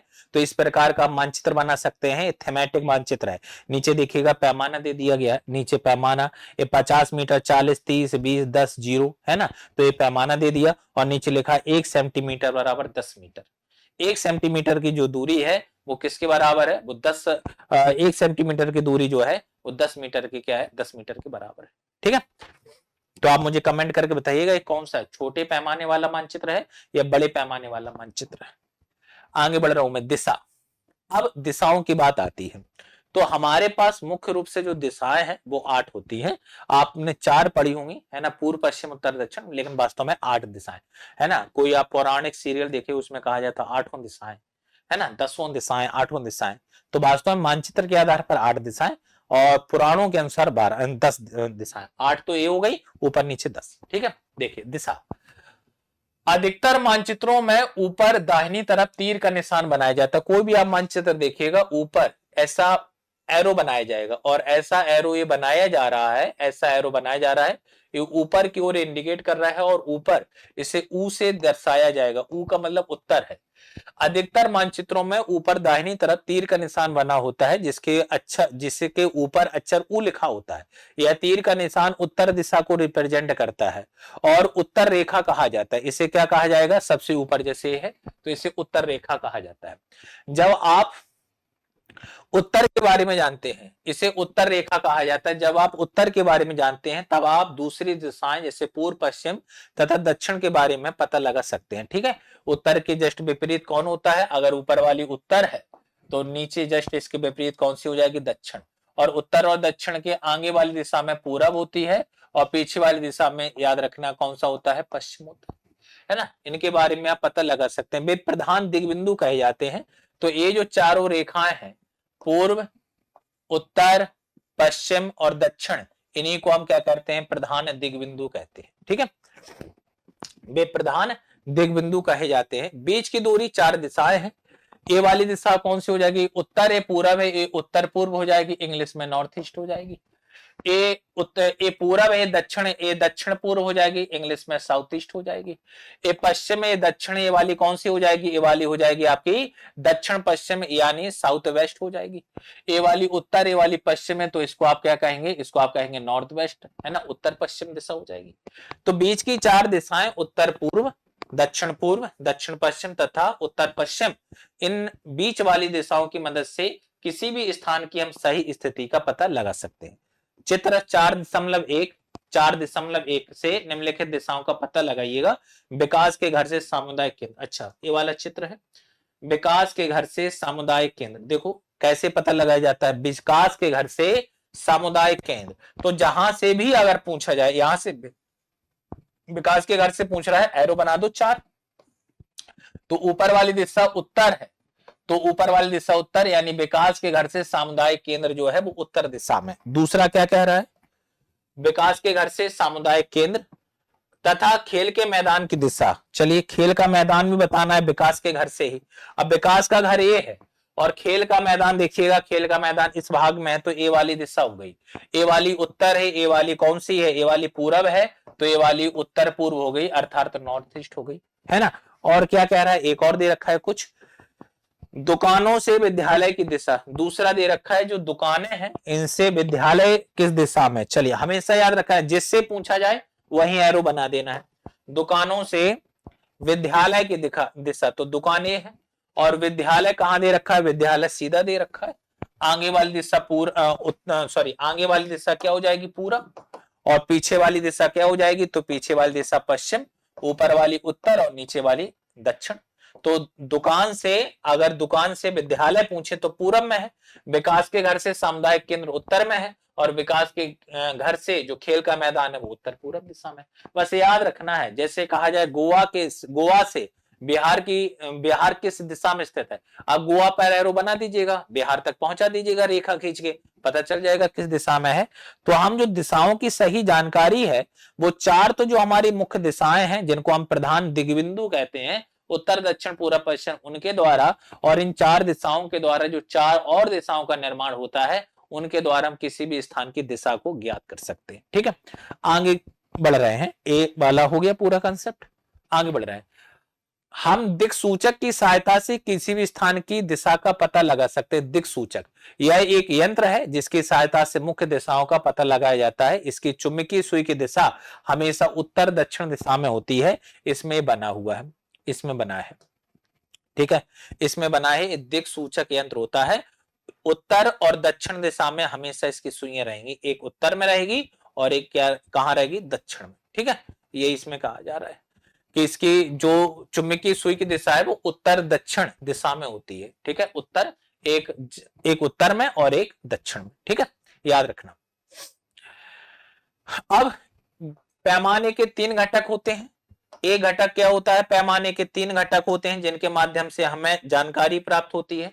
ठीक है, जिनके माध्यम से क्या होती है हमें जानकारी, तो एक घटक दिशा है, एक घटक दूरी है, दोनों पढ़ा चुका हूं। एक और है जिसका नाम है प्रतीक, एक और है जिसका नाम है प्रतीक। तो प्रतीक मतलब प्रतीक चिन्ह, प्रतीक चिन्ह है ना। अब प्रतीक चिन्हों का भी उपयोग करते हैं जब हम किसका निर्माण करते हैं, जब हम मानचित्रों का निर्माण करते हैं। कैसे, यह किसी भी मानचित्र का तीसरा प्रमुख घटक है। किसी भी मानचित्र पर वास्तविक आकार एवं प्रकार में विभिन्न आकृतियों जैसे भवनों, सड़कों, पुलों, वृक्षों आदि की वृक्षों, रेल की पट्टियां, कुओं को दिखाना संभव नहीं होता है। इसलिए वे निश्चित अक्षरों या छाया रंगों, चित्रों तथा रेखाओं का उपयोग करके दर्शाए जाते हैं। ये प्रतीक कम स्थान में अधिक जानकारी प्रदान करते हैं। इन प्रतीकों के इस्तेमाल के द्वारा मानचित्र को आसानी से खींचा जा सकता है तथा इनका अध्ययन करना आसान होता है। अगर आप एक क्षेत्र की भाषा को नहीं जानते हैं तथा आप किसी से दिशाओं के बारे में नहीं पूछ सकते, तब आप इन चिन्हों की सहायता से क्या कर सकते हैं, मानचित्र से जानकारी प्राप्त कर सकते हैं। मानचित्र की एक विश्वव्यापी भाषा होती है जिसे सभी आसानी से समझ सकते हैं। इन प्रतीकों के उपयोग के संबंध में एक अंतरराष्ट्रीय सहमति है। ये ऋण प्रतीक कहे जाते हैं। कैसे होते हैं, तो अभी मैं समझा रहा हूं, पहले पूरा पढ़ दे रहा हूं। कुछ ऋण प्रतीक 4.3 चित्र में दर्शाए गए हैं। विभिन्न रंगों का उपयोग भी इस उद्देश्य से किया जाता है। उदाहरण के लिए सामान्यतः नीले रंग का इस्तेमाल हम जलाशय के लिए करते हैं, भूरे रंग का पर्वत, पीला रंग पठार, हरा रंग मैदान को दर्शाता है। जब भी आप प्राकृतिक वाला मानचित्र पढ़िएगा तो यदि वहां पर डार्क रंग का ब्राउन कलर उपयोग किया गया है, कत्थई कलर है ना, ब्राउन, तो वो पर्वतों को इंडिकेट करता है। अगर हरे रंग का है तो वो मैदान को है, नीले रंग का है तो वो नदियों को। इन्हीं को हम ऋण चिन्ह या प्रतीक चिन्ह कहते हैं। देखो जैसे यहां पर कह रहा है, यहां से पढ़ता हूं, पेड़ या घास, तो पेड़ या घास का रंग कैसा होता है, हरा। तो अगर ऐसा दर्शाया गया ये पेड़ है, और अगर इस प्रकार से दर्शाया गया तो ये घास है। बस्ती और कब्रिस्तान, तो इस प्रकार से बस्तियों के आकार होते हैं, कई प्रकार की बस्तियां होती हैं, और इस प्रकार से क्या दर्शा दिए गए, इस प्रकार से दर्शा दिया गया कब्रिस्तान। पोस्ट ऑफिस, इनको हम अल्फाबेट से दर्शाते हैं। जैसे पोस्ट ऑफिस को हम पीओ बोल देते हैं, पोस्ट एवं टेलीग्राफ को हम पीटीओ बोल देते हैं, पुलिस स्टेशन को हम पीएस बोल देते हैं, पुलिस स्टेशन। तो ये प्रतीक चिन्ह है, रूढ़ चिन्ह है, ठीक है, याद रखिए रूढ़ चिन्ह है ये। मंदिर, गिरजाघर, मस्जिद, छतरी, तो देखो आप इसको देखकर बता सकते हो ये मंदिर है, एक क्रिश्चियन वाला हो गया, ठीक है, एक गिरजाघर हो गया, ये आपकी मस्जिद हो गई, ये ऐसे छतरी बन गई, ऐसे बना देता है कोई, इस प्रकार से बना देता है गुम्बदाकार, कहता लीजिएगा गुम्बद, मकबरा बन गया, है ना, इस प्रकार से। नदी, ये बड़ी वाली नदी हो गई, ये गहरा काले रंग का दिखाई दे रहा है कुआं है, ये झील को रिप्रेजेंट कर रहा है ना, नदी, कुआं या तालाब हो गई है। और ये क्या हो गया, यहाँ पर ये नहर है, और आप कभी सड़क पर अगर यात्रा किए हो तो इस प्रकार से बना रहता है, इसका मतलब पुल या पुलिया होता है ना। सीमाएं अगर ऐसे बनाई जाती हैं तो इनको कहते हैं हम कौन सी, अंतरराष्ट्रीय सीमा, और अगर इस प्रकार से बनाई जाए तो हम उसको कहते हैं राज्य की सीमा, और अगर ज्यादा डॉट डॉट करके बना दिया जाए जैसे इसमें बना है, ये जिला सीमा हो गई। सड़क, अगर लगातार सड़कों पर आप कभी गए होंगे तो आपने देखा होगा अगर 2 लेन की सड़क है तो कई बार ऐसी भी सड़क मिलती है, यहां से आप जा सकते हैं, यहां से आ सकते हैं। आपने ऐसी भी सड़क देखी होगी, ये सड़क है लेकिन बीच में ऐसे ऐसे है, तो इसका मतलब क्या है, इसका मतलब आप ओवरटेक कर सकते हैं, तो ये ऋण चिन्ह होते हैं, ठीक है। अगर ऐसी सड़क बनी है तो पक्की है, और इस प्रकार से बनी तो कच्ची है। ऊपर दे रखा है, ये बड़ी लाइन है, ये मीटर लाइन है, और वो क्या हो गई, वो रेलवे स्टेशन की लाइन हो गई। तो अलग अलग प्रकार के चिन्ह होते हैं जिनके माध्यम से हम दर्शाते हैं। जैसे मैं कई बार जब पढ़ाता हूँ, ज्योग्राफी पढ़ाता हूँ, तो मैं कह देता हूं कि ये ऐसा अगर संरचना दिख जाए आपको कहीं तो ये पर्वत श्रृंखला है ना। और अगर ऐसी कहीं संरचना दिख जाए उबड़ खाबड़ वाली तो ये मैं कहता हूं ये पठार है। और अगर समतल संरचना दिख जाए तो मैं कहता हूं मैदान है। ये क्या है, मैं कहता हूं मैदान है। तो इन्हीं को हम क्या कह रहे हैं, इन्हीं को हम ऋण चिन्ह कह रहे हैं। और केवल अक्षरों को देखकर, केवल चिन्हों को देखकर हम क्या कर सकते हैं, उनके बारे में बहुत सारी जानकारी प्राप्त कर सकते हैं, है ना। चल आगे बढ़ रहा हूं मैं। रेखा चित्र, रेखा चित्र एक आरेखण है जो पैमाने पर आधारित न होकर याददाश्त और स्थानीय प्रक्षेपण पर आधारित होता है। कभी कभी किसी क्षेत्र के कच्चे आरेखण की आवश्यकता वहां के एक स्थान को दूसरे स्थान के सापेक्ष दिखाने के लिए होती है। मान लीजिएगा आप अपने मित्र के घर जाना चाहते हैं लेकिन आपको रास्ते की जानकारी नहीं, आपका मित्र अपने घर के रास्ते को बताने के लिए एक कच्चा आरेखण बना सकता है। इस प्रकार कच्चे आरेखण को बिना पैमाने की सहायता से खींचा जाता है, इसे रेखा चित्र कहा जाता है। जैसे मैं कहूं कि आपको अगर टारगेट आना है या आपको किसी शहर में जाना है, जैसे मेरा एक छोटा भाई है जो मेरे साथ रहता है, तो उसे इलाहाबाद के बारे में बहुत सारी जानकारी नहीं है कि कहां पर कौन सा स्थान है। तो उसको जैसे कहीं मुझे भेजना होता है तो मैं बताता हूँ, देखो ये हम लोगों का घर है, यहाँ से एक रास्ता जा रहा है, ठीक है, ये मुख्य रास्ता जा रहा है, इस मुख्य रास्ते से आप इसमें बढ़ना, यहाँ पर मेन हाईवे आ जाएगा। मैंने हाईवे, इस हाईवे से चलते जाना, यहाँ पर एक क्या है, यहाँ पर एक पार्क है, भारद्वाज पार्क। इस भारद्वाज पार्क से तुम इस ओर मुड़ जाना, और इस ओर मुड़ते जाना, एक रास्ता कटा होगा आगे बढ़ना, एक और रास्ता कटा होगा आगे बढ़ना, जो चौराहा है इसी चौराहे पर वो दुकान है जहां पर मैं तुम्हें भेज रहा हूं। तो एक मुझे याद है, केवल मुझे याद है, लेकिन मैं पैमाना का उपयोग नहीं करूंगा। मैं कहूंगा उससे कि पहले 500 मीटर तुम आगे जाओ, फिर 20 मीटर तुम पूरब में मुड़ जाना, फिर आगे चलकर 800 मीटर जाने पर दक्षिण की ओर मुड़ जाना। नहीं, जहां पर मैं इन आंकड़ों का उपयोग करने लगूंगा वो तो फिर मानचित्र हो जाएगा। तो यहां पर क्या कह रहा है, देखो खुद से कह रहा है, रेखा चित्र एक आरेखण है जो पैमाने पर आधारित ना होकर किस पर आधारित होता है, याददाश्त। अगर आपको याद है, जैसे मेरे गांव में अगर गांव में कोई पार्सल भेजता हूं, अपने मम्मी पापा के लिए कोई सामान भेजता हूं, तो मैं कहता हूं अच्छा भैया स्कूल के पास आप पहुंच गए, स्कूल के आगे चलिएगा, एक इंतजार कन्फेक्शनरी नाम से दुकान है, उस इंतजार कन्फेक्शनरी के बाएं ओर जो रास्ता जा रहा है उस रास्ते में सीधे चलते जाइएगा, जहां पर आपको सबसे बड़ा एक खेल का मैदान दिखाई देगा, बस वहीं पर एक घर है जिसमें बाहर से टाइल्स लगी हैं, वही मेरा घर है, वो पहुंच जाता है। तो इसको आप मानचित्र नहीं कहेंगे, आप इसको कहेंगे क्या, आप कहोगे सर ये रेखा चित्र है, सॉरी आप इसको क्या कहोगे, आप कहोगे इसको रेखा चित्र है जो याददाश्त पर आधारित होता है। ठीक है, समझ में आ गई होंगी अब मेरी बातें। एक और होता है खाका, खाका खींचना। कोई हम काम करते हैं, कहते हैं ना यार एक भूमिका बना ली जाए, खाका तैयार कर लिया जाए इसका, तब हम इस पर काम करते हैं। तो खाका क्या होता है, एक छोटे क्षेत्र का बड़े पैमाने पर खींचा गया रेखा चित्र क्या कहलाता है, खाका कहा जाता है। एक बड़े पैमाने वाली मानचित्र से हमें बहुत सी जानकारियां प्राप्त होती हैं, लेकिन कुछ ऐसी चीजें होती हैं जिन्हें हम कभी कभी जानना चाहते हैं, जैसे किसी कमरे की लंबाई एवं चौड़ाई जिसे मानचित्र में नहीं दिखाया जा सकता, उस समय हम लोग बड़े पैमाने का एक रेखा चित्र खींच सकते हैं जिसे हम खाका। सामान्यतः जब भी हम घर बनवाते हैं तो उनके खाका तैयार करते हैं। जैसे कहा जाता है यार हमने जो जमीन खरीदी या प्लॉट खरीदा है ये 2000 वर्ग गज का है, 2000 या 2000 जानना हो जाएगा है ना, 200 वर्ग गज का है। तो हम लोग कहते हैं कि 200 वर्ग गज का है, तो एक काम करते हैं कि इसमें से हम 30 वर्ग गज आगे एक लोन निकाल देंगे है ना, इस प्रकार का।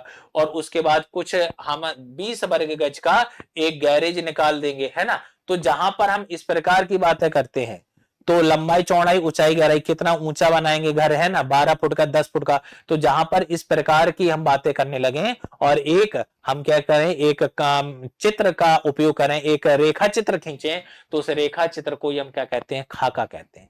उसी रेखा चित्र को हम क्या कहेंगे, खाका कहेंगे। ठीक है, आज यहीं तक, धन्यवाद। पुनः मुलाकात होगी कल की क्लास में। बहुत बेहतर तरीके से जैसे हम समझा रहे हैं वैसे ही आगे इस क्लास को कंटिन्यू करेंगे। अपना ख्याल रखिएगा, धन्यवाद।